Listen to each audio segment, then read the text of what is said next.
초등학교 4학년 때부터 한 6학년 때까지 친구들하고 같이 노름이 아주 심했습니다. 선생님을 머리 아프게 한 일들이 참 많았습니다. 그때는 재미로 했는데 사실은 선생님에게는 엄청 힘든 일이었던 것이었습니다. 6학년 때가 될 때에 마지막 한 학년을 두고 선생님이 우리를 협박했습니다.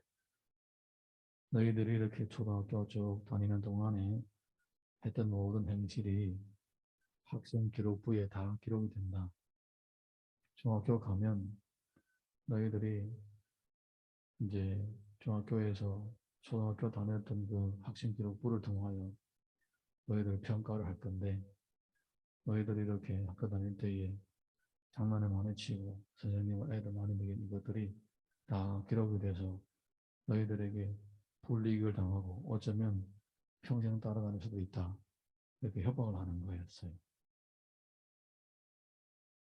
그래서 우리가 처음으로 그 얘기를 들었습니다. 아, 우리에게는 학생 기록부도 있구나. 중학교 들어갈 때에 우리가 선생님이 우리를 나쁘게 평가하면 나중에 우리에게 불이익이 있을 것인데 어떻게 하면 좋을까? 이런 얘기들을 그냥 많이 했어요, 우리끼리. 근데 이제 여름방학, 우리 중국에는 여름이 학기 끝나잖아요. 여름방학 때에 마지막 수업 시간이 끝난 다음에 그날의 오후에 마침 우리 강연이니까 선생님이 우리를 불러다가 그 사무실, 선생님들에게 쓰는 사무실을 청소하라고 했습니다. 반장하고 나하고 둘이 그 일을 하라고 맡겼습니다. 그래서 우리 청소하다가 이만한 큰 괴짝이라고 하죠. 장롱 같은 거 장려져 있는데 거기에다가 이제 써놓은 거예요. 학생 기록부 써놓은 거예요. 저거다. 그래서 보니까 자물쇠가 되게 허술한 거예요. 이제 장롱 같은 거 허술하면 잡았다는 게 틈이 만큼 생겨요. 그래서 잡았다고 보니까 틈이 생기는 거예요. 그 나무 꼬재를 꼬챙이를 찾아다가 살살 긁어가지고 하나하나 다 밑에서 뺐어요. 빼가지고 다 봤습니다. 누가를 어떻게 평가하나. 다 빼가지고 한번 쭉 보니까 내 평가만 기억이 나는데 이제 성적은 좋은데 장난이 심하다 뭐 이런 식으로 썼더라고 진짜. 네. 그때 근데 이제 다른 학생들도 보니까 다 이제 평가가 반은 좋은 평가, 반 나쁜 평가 다 그렇게 썼더라고. 네. 그래서 별일이 없구나. 뭐 이제 뭐 좋은 점 나쁜 점 이렇게 썼는데 별일 없구나. 그래서 하나하나 다 밀어 쑤셔넣었어. 모른 척하고 끝난 거예요. 음. 얼마나 장난이 심했으면 그걸 했겠습니까. 그때 이제 우리 둘이 이제 반장하고 나하고 얘기를 했는데 선생님이 그렇게 협박을 해도 평가한 거 보니까 나쁜 평가는 그게 없네. 그냥 우리한테 겁을 주느라고 그리는구나.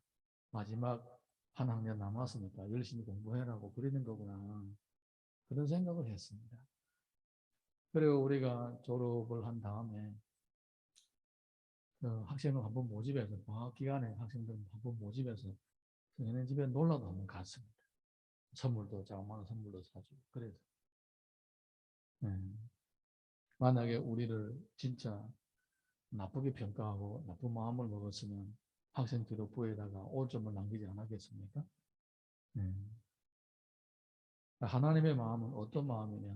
하나님께서 우리들에게 너희들이 하나님의 뜻대로 살지 않으면 이런 형벌을 내린다. 이렇게 말씀을 하실 때는 형벌을 내릴 결정을 안 하신 거예요. 네. 형벌을 내릴 결정을 할 때는 언젠가 하나님이 더 이상 말씀하지 않을 때 그때는 이미 형벌이 진행되는 중입니다. 그때는 말씀하지 않으십니다. 네. 뭐 이제 욥기 같은 경우도 그렇고 저기 출애굽기도 그렇고 보게 되면 늘 그렇습니다. 이런 벌을 내린다, 벌을 내린다, 벌을 내린다 계속 순종하지 않은 겁니다. 그러면 네 번째 할 때는 아무런 말이 없습니다. 그냥 바로 벌을 집행을 하십니다.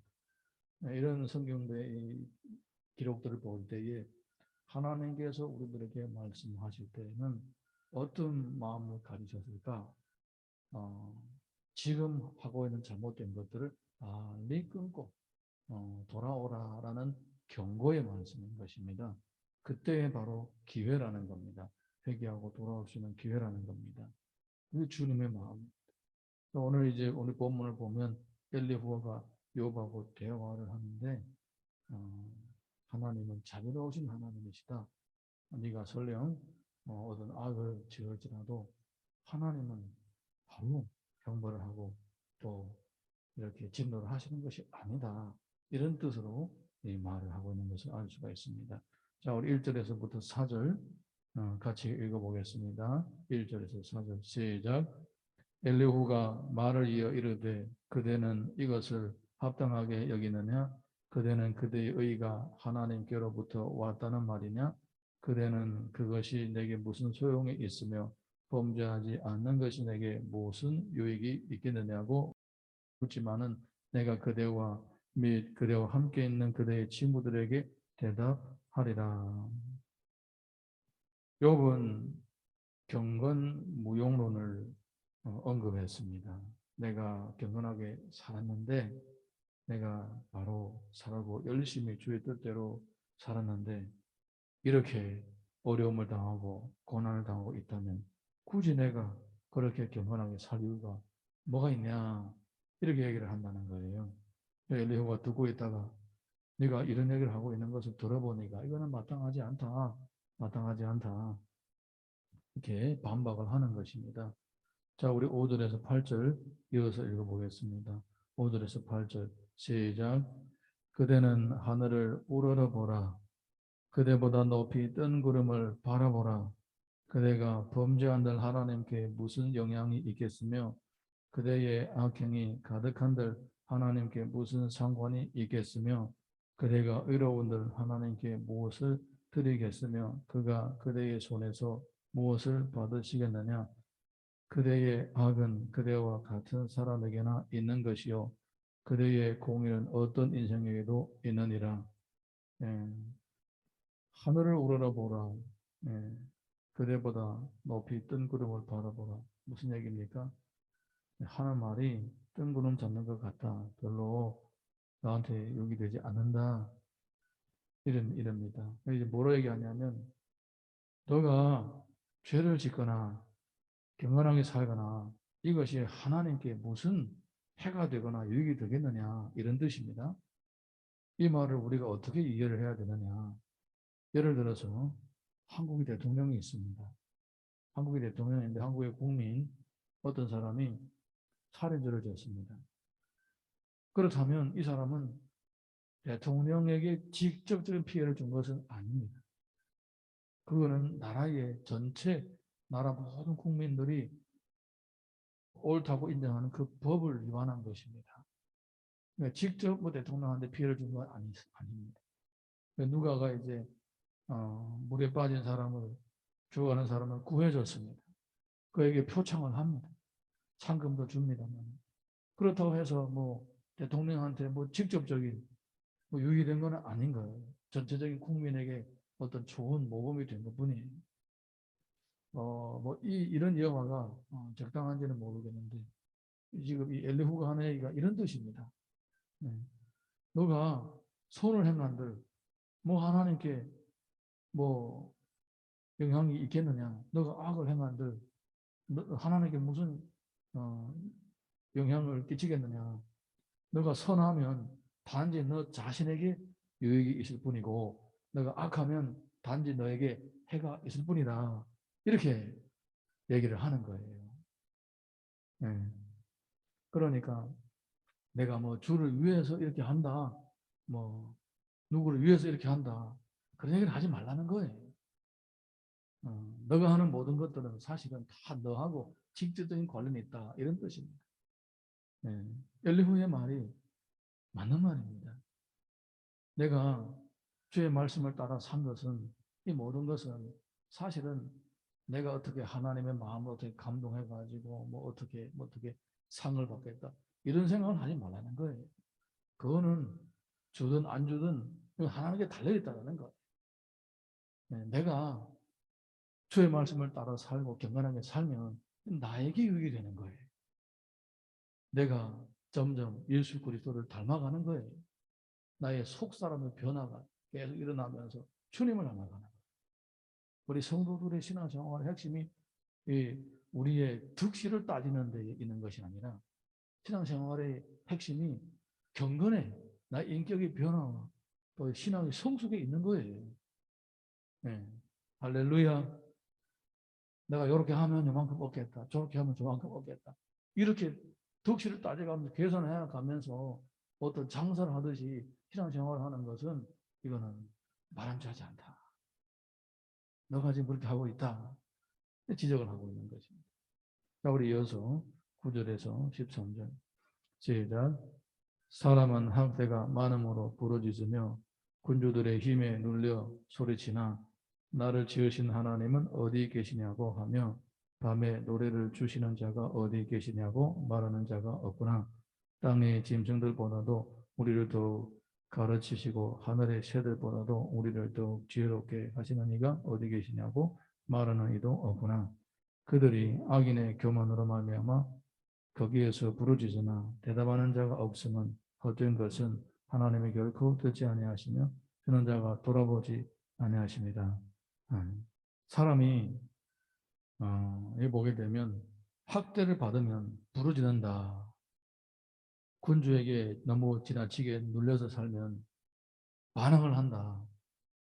하지만은 사람은 내가 살면서 어떤 괴로움을 당했다고 하나님께 항변하거나 반응을 할 수 있는 상황이 아니다라는 것입니다. 하나님은 사람들에게 불공평하게 대우한 적이 없기 때문에 사람이 비록 고통을 당할지라도 그것은 하나님이 뭘 잘못했기 때문에 하나님이 나한테 뭐 불이익을 주셨기 때문에 그런 게 아니다라는 것. 그러니까 내가 당하고 있는 어려움들은 하나님 앞에서 항변할 그런 엉덩이가 될 수가 없다. 그 뜻입니다.